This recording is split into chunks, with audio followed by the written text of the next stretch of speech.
सिंचाई एवं संसाधन मंत्री गजेंद्र सिंह शेखावत ने राज्य सरकार पर पूर्वी राजस्थान नहर परियोजना (ERCP) मामले को गलत तरीके से पेश करने का आरोप लगाते हुए कहा कि अगर नियमानुसार इस परियोजना को वापस भेजा जाए तो निश्चित रूप से केंद्र सरकार तुरंत प्रभाव से उससे भी अच्छा दर्जा देगी। श्री शेखावत ने महाराणा प्रताप समिति की ओर से कृष्ण जन्माष्टमी पर आयोजित कार्यक्रम के अवसर पर देर रात मीडिया से बात कही।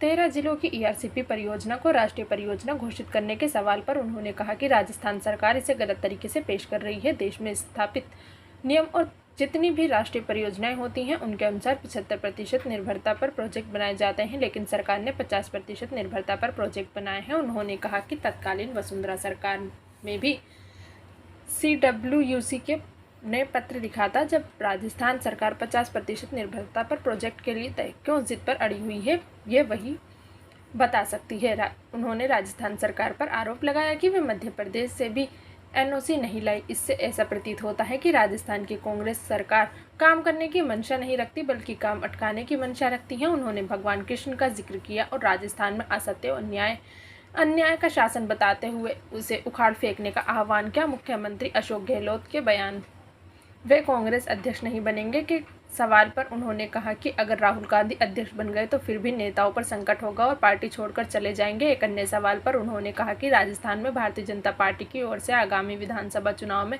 मुख्यमंत्री का कोई चेहरा नहीं होगा। उन्होंने कहा कि भाजपा के अंदर कोई भी व्यक्ति यह तय नहीं करता कि उसे क्या बनना है। कार्यकर्ताओं को जो दायित्व दिया जाता है उसे समर्पण भाव से किया जाता है। उन्होंने कहा कि वे वर्ष 1992 में छात्र संघ अध्यक्ष बने थे, तब से अब तक संगठन ने जो दायित्व दिया वो कार्य किया। जो छात्र नेता छात्र संघ चुनाव लड़ते हैं वे प्रत्यक्ष रूप से राजनीति में जगह तलाशते हैं। भाजपा में परिवार भाव से काम किया जाता है, जो दायित्व मिलता है वही दायित्व का निर्वहन किया जाता है।